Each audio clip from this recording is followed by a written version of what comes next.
నేను వచ్చేసినా. నైనా రారా. నాయనా నేను రేపు బడికి పోను. ఏమైనా రేపు నాకు కడుపు నొప్పి. షాక్ అయ్యావా? సరే కడుపు నొప్పి కుట్టి ఆడిపోతావా, నిలిచిపోదులే. సరిపోయారు ఇద్దరును.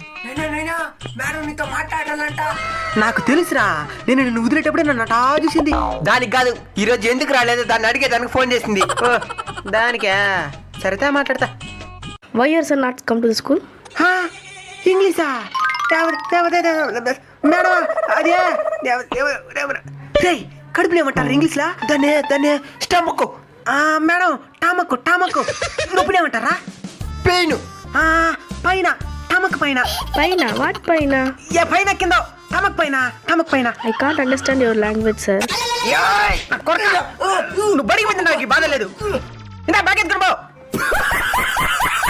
మీ లైఫ్ లో కూడా ఇంగ్లీష్ ఇబ్బంది పడిన సందర్భాలు ఏమైనా ఉంటే కామెంట్ చేయండి.